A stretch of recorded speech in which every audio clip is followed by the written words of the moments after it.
I think I'm back. I think my head's back. I think my multitasker's back. We'll see how the day goes. I've got a broccoli and cauliflower gratin cooking. I've got another bread dough waiting for me to start stretch and folding it in half an hour.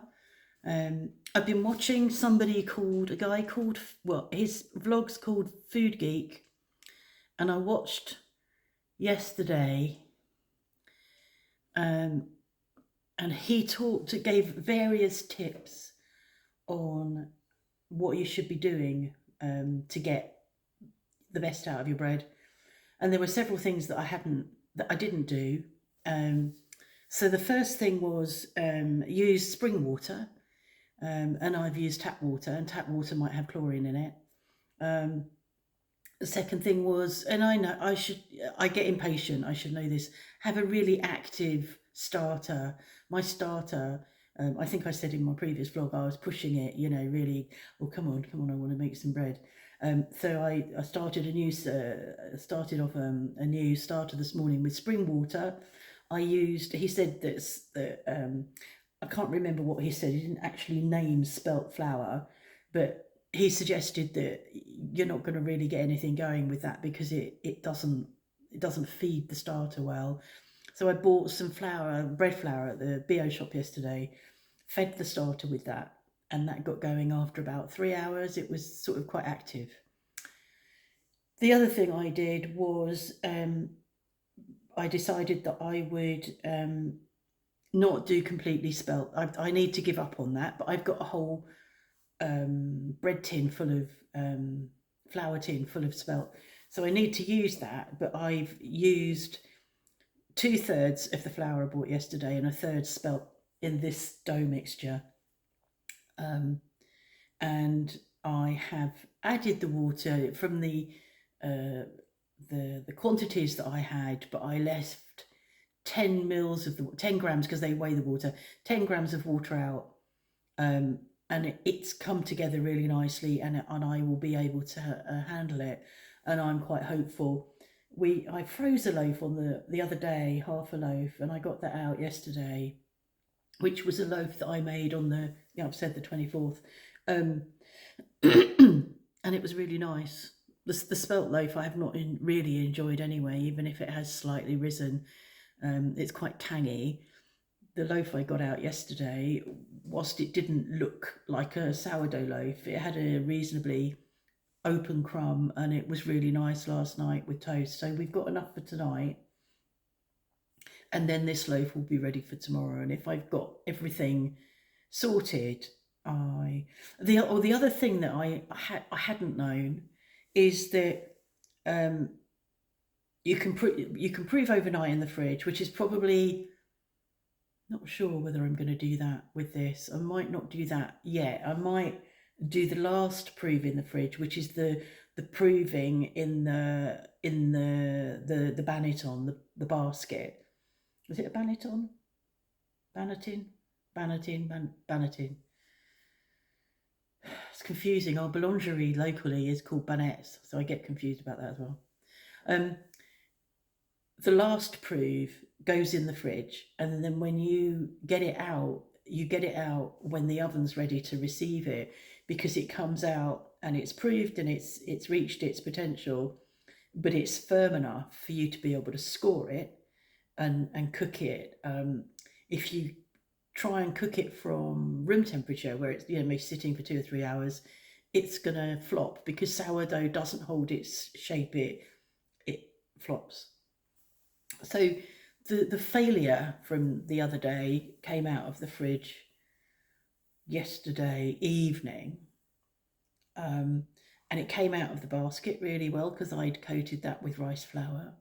Came out of the basket really well onto the greaseproof, and then I scored it, and that was really good. I thought, oh, at last, that worked. That's because it was firm and cold from the fridge. Put it in, I'd heated the oven for about half an hour, even though my oven shows that it's ready in 15 minutes. I heated it for half an hour with I use a casserole pot for for cooking bread in. Heated it for half an hour, brought the pot out, put the bread in, chucked a tiny bit of water in to help create more steam. Sorry, I'm being distracted. I can see the cockerels doing cockerel business out there over the other side of the hedge. Put it back in the oven, cooked it for 20 minutes, took the lid off, and it hadn't done anything. It hadn't risen. Cooked it for another 15 minutes to brown it, and with the lid off, and it was just like a frisbee. It was awful. So that was that. And I made a decision that I'm just going to have to dump it. I hate dumping food. I think, it's a bit like me with water. I think that here in the West, we're really lucky, to be able to throw away food. That's just, when people are starving.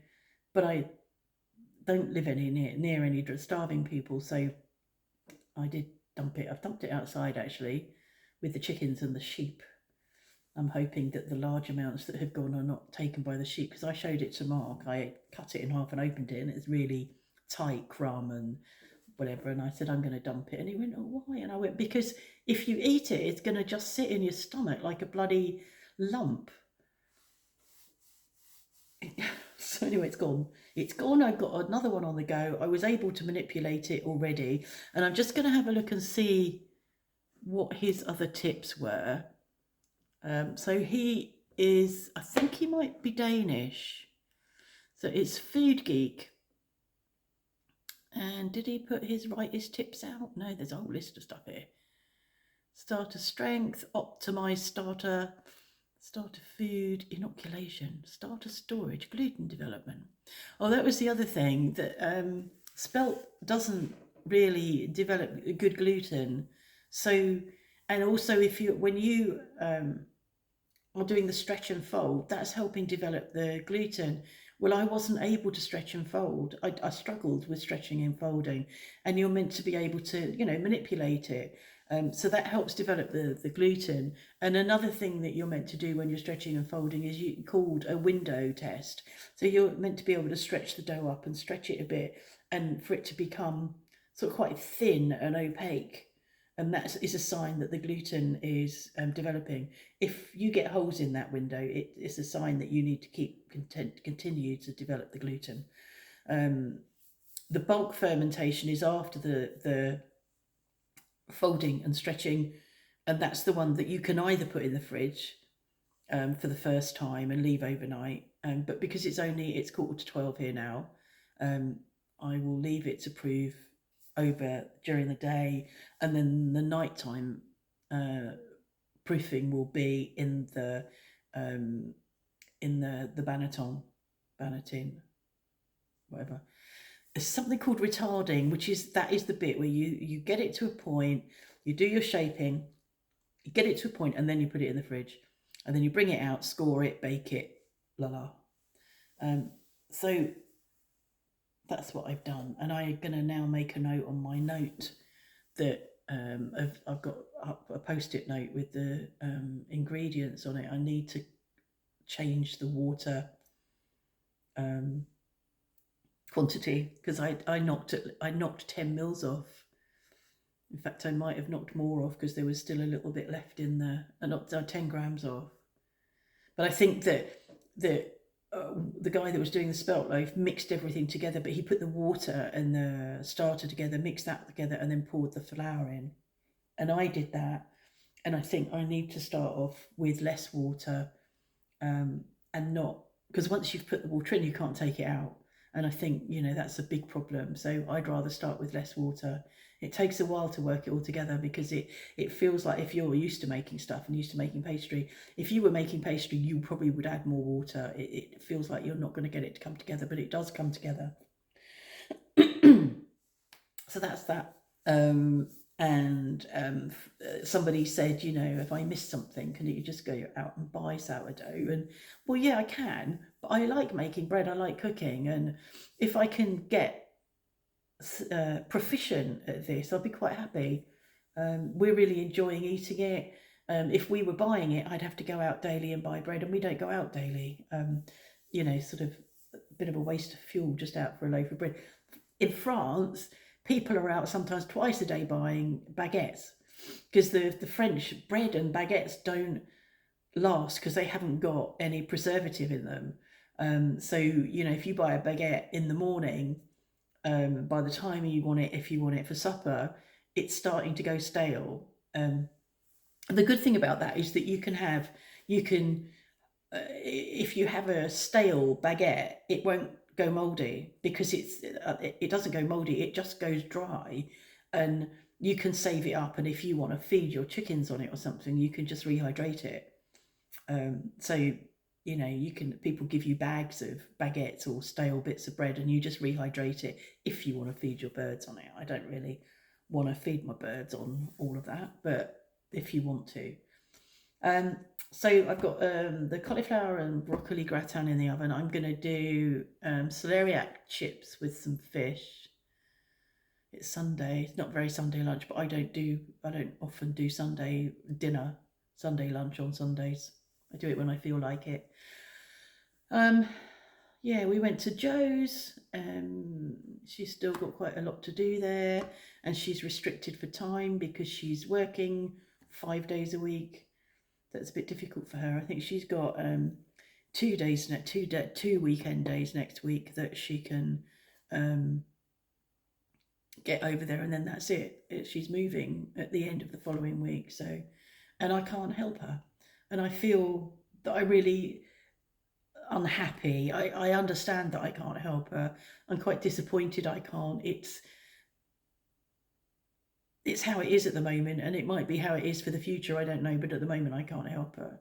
And I sat there yesterday because we took chairs over because there's no furniture over there. We took chairs there, and I'm looking around thinking, oh, I could do this, I could do that, and I can't. And Mark did some stuff, fiddled around with a light switch that was round the wrong way. She's done some really good patching on the holes that her tenant had punched in the wall. She bought some mesh that comes with its own tube of plaster. So you put the mesh on, put the plaster on, sand it back. She's bought herself a small Black & Decker mouse sander, I think, for doing that. So she's doing quite a lot herself, and I think I'm pleased about that. It's nice to see her taking some responsibility and doing some of the DIY jobs that she's never really done, and I'm sure that she feels pleasure in that. She won't ever say it, but I'm sure that she feels some pleasure in having achieved some things. One of the patch jobs, we couldn't really see it. It was so good, you couldn't really see it. So she's a bit of a perfectionist anyway, so she will get it right. Yeah, so that's that. I'm going to go and have a look at the gratin, see how it's cooking. I'm cooking it carefully rather than chucking it in a oven that's too hot and burning the breadcrumbs that are on the top. That's it really. So yeah, I do feel back on form. Let's hope that continues. I won't attack the apple yet. Thank you, David, for your offer. Jo would have done it for me, but she just hasn't got the time, and I don't want to ask her. She'd do it. She did say to me I could look up, but she said, you don't need your password to do that. You can Google it and have a look and see. I might do that, but I also don't want to put myself under pressure. I might not do that until in the week when I'm very sure that I'm back. Okay, thank you as always for your comments. Thank you for your support. I'll wear it always. And I went to turn you off with the mouse, and that ain't going to work, is it? Okay, take care.